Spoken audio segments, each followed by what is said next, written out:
avec nous désormais sur ce plateau Philippe Pascot, écrivain et gilet jaune. À vos côtés, François Bousquet, rédacteur en chef de la revue Éléments, revue qui se présente comme celle des idées pour l'Europe et pour combattre la pensée unique. Bonjour messieurs. Bonjour. Merci d'être avec nous. Le grand débat national devait clore la crise des gilets jaunes. Il s'est achevé il y a une semaine et manifestement... Oui, manifestement, on est devant une poupée russe.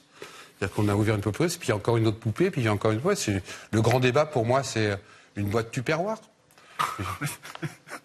C'est votre sentiment aussi, François Bousquet, pardon? Oui, Qu'est-ce qu'on peut tirer de positif Non, tirer rien, c'est de la poudre. Le grand débat, oui, c'est de la poudre aux yeux.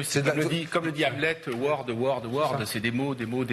Le grand débat a déjà eu lieu sur les ronds-points. Simplement, la géographie de la révolte, de la protestation populaire, la géographie des Gilets jaunes s'est déplacée dans la capitale, dans les grandes villes. Mais le débat a déjà eu lieu, il a déjà clos le débat. On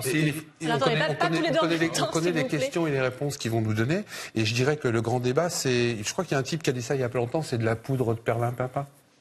Donc vous n'avez pas le sentiment qu'il a peut-être au moins contribué à recréer du lien avec les électeurs? On a vu Emmanuel Macron il a repris, sur le terrain, il est allé à la rencontre. Alors, je présente les choses, c'est vrai qu'il est allé sur le terrain à la rencontre des élus, des Français, et on lui reproche une campagne. Non. Il a choisi les gens qui allaient lui parler. Moi, le premier, il y a eu un débat à Courcouronnes, j'ai pas eu le droit d'y aller.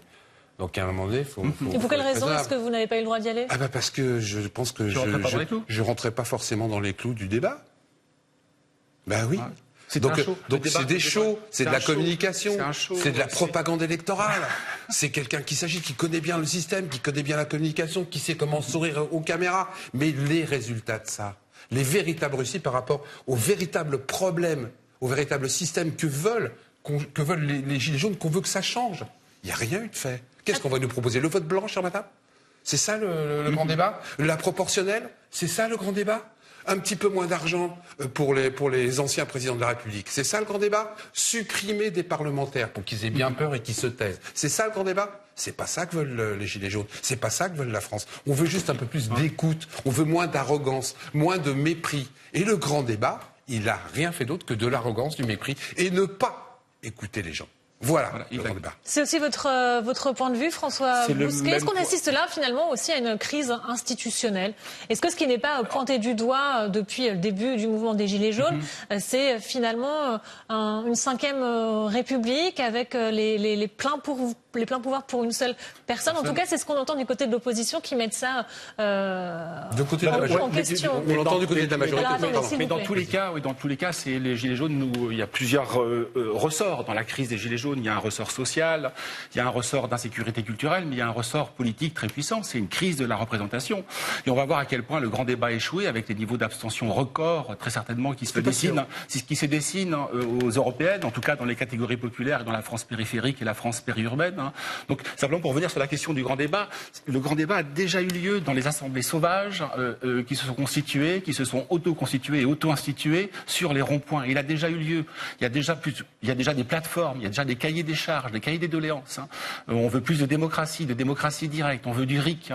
Justement, ce RIC, c'est l'une des revendications qui revient depuis maintenant presque le début de la mobilisation des Gilets jaunes. Est-ce que très concrètement, il permettrait davantage de démocratie participative, ce qui serait très encadré aussi? Les Français ne seraient pas interrogés sur toutes les grandes questions. Arrêtez. Le RIC, je vais vous expliquer, chère madame. Le RIC, c'est une assurance vie. Quand vous prenez une assurance vie, est-ce que vous allez mourir? Si on met le RIC en place, c'est justement pour ne pas s'en servir. C'est pas comme on veut nous le faire croire, le vote permanent, les discussions. Non. Si tout se passe bien, madame, on n'a pas besoin du RIC. Si un élu fait bien son travail, on n'a pas besoin de le révoquer. Si une loi est bonne, on n'a pas besoin de l'abroger. Si les lois qui sont posées sont des véritables lois, on n'a pas besoin d'en faire. Et si quelque part on accorde aux citoyens un peu plus de participation sur la Constitution qui aujourd'hui ne les représente pas, mais le RIC, chère madame, on s'en sert jamais. Alors, très concrètement, aujourd'hui, le problème... c'est les élus qui veulent garder leur pouvoir. Pourquoi aujourd'hui, dans toute la société française, on peut révoquer n'importe qui? Vous faites mal votre travail, madame. Je vous révoque. Quelqu'un met de l'argent dans sa poche quand il est dans une entreprise, je le révoque. Pourquoi on ne peut pas révoquer un élu? Pourquoi aujourd'hui un élu? C'est ce que dit Rousseau, c'est que le peuple est souverain le jour de l'élection. Il n'y a pas de révocation. La révocation, c'est un mandat impératif. Et en 89, la révolution bourgeoise a fait en sorte qu'il n'y ait pas de mandat impératif. C'est-à-dire qu'il n'y a pas de possibilité de destituer un élu. L'élu, il est là pour 5 ans, il a le temps de son mandat. Et ça, c'est un problème. 5 ans, 40 ans. Il y a un problème. Oui, 5 ans, 40 ans. Il y a aussi un problème que soulèvent les Gilets jaunes. C'est l'inaptitude des Gilets jaunes à se traduire politiquement, à se constituer politiquement. Mais alors, depuis le début, ils refusent justement toute structure politique. C'est une impasse. Vous partez du principe qu'il faut aujourd'hui que les Gilets jaunes se politisent davantage. Des émergences de compétences. Des émergences de compétences qui sortent du lot. Il faut qu'il y ait pas des porte-paroles, mais des porte-voix. Parce que le système ne peut pas fonctionner autrement. L'horizontalité totale, c'est jamais une bonne chose. Et ça, je suis d'accord. Ça va vers une impasse. Comment est-ce que vous expliquez que du côté de la base, on refuse toutes les tentatives? Alors, on a évoqué, on l'a beaucoup vu dans les médias, Éric Levavasseur, le parti Les Émergents de Jacqueline Moreau. C'est le problème des structures totalement horizontales qui pêchent par défaut de verticalité. Il y a un narcissisme des petites différences qui joue malheureusement entre toutes les leaders qui ont émergé au sein des Gilets jaunes et qui se tirent la bourre dès qu'il y en a un qui émerge et qui se présente comme le représentant de la totalité des Gilets jaunes. Alors comment faire très concrètement pour que sortent du mouvement des Gilets jaunes des figures qui seraient adoubées par l'ensemble du mouvement? Sur l'impasse de la révolte spontanée populaire. C'est un phénomène éruptif et comme tous les phénomènes éruptifs, ça retombe. Et là, c'est en train de retomber. Voilà. Donc il ne faut surtout pas laisser le phénomène des Gilets jaunes, qui est un phénomène inespéré. Moi, je le compare à la théorie des signes noirs. C'est un phénomène à la fois... Qu'est-ce que c'est la théorie des signes noirs? La théorie des signes noirs, c'est la théorie de Nassim Nicolas Taleb. C'est une théorie qui veut qu'un événement à la probabilité quasi nulle, un signe noir, finisse par survenir. Et dès lors qu'il survient, il entraîne évidemment une révolution. C'est que le monde d'avant et le monde d'après, on est totalement métamorphosé. Et le monde qui est le nôtre depuis 6 mois, depuis 3-4 mois, n'est plus le même grâce aux Gilets jaunes. Vous vous rendez compte, on n'imaginait jamais, vivant dans la France périphérique, que la résilience des catégories populaires, moi je l'apparentais à une forme de résignation. Je pensais que ces gens-là étaient résignés. Ils ne sont pas résignés. Ils sont volontaires et dynamiques pour se battre, pour faire entendre leur voix. Sauf qu'ils sont confrontés à un mur. Ce mur, c'est comment traduire électoralement, politiquement, philosophiquement leur colère. Et alors comment est-ce qu'on peut faire, Philippe Pascaud? Aujourd'hui, je suis d'accord avec France, il y a un gros remue, etc. C'est en train de redescendre. Aujourd'hui, les Gilets jaunes, vous vous rendez compte, ça fait 4 mois, ils sont encore là. Malgré les chiffres que j'entendais tout à l'heure, de 8000 personnes sur toute la France. En gros, on est en train de nous raconter qu'il y a plus de policiers dans la rue qu'il y a de manifestants. Qu'ils arrêtent de nous prendre pour des menteurs. Quand l'émotion va retomber, l'émotion va rester des compétences. On est quelques-uns à émerger, entre guillemets, et à se structurer. Mais dites-vous bien... Mais est-ce que vous avez l'aval de la base des Gilets jaunes? C'est ça le problème qui semble être le problème aujourd'hui. Vous savez, je fais des conférences avec Jérôme Rodriguez, avec François Boulot, avec Priscilla, 2 fois, 3 fois par semaine. C'est en train de se structurer. Rappelez-vous que les Gilets jaunes n'ont que 4 mois. Nous n'avons même pas le temps d'une gestation.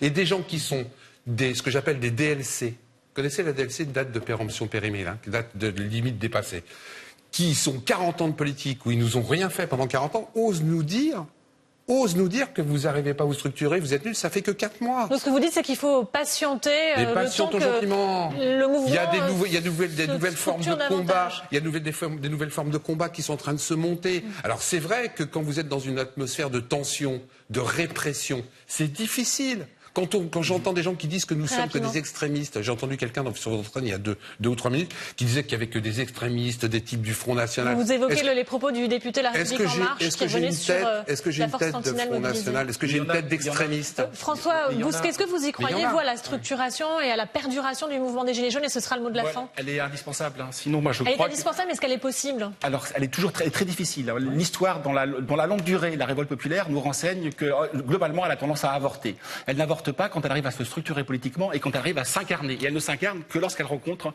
la figure d'un chef qui est susceptible, d'un leader qui est susceptible de la porter.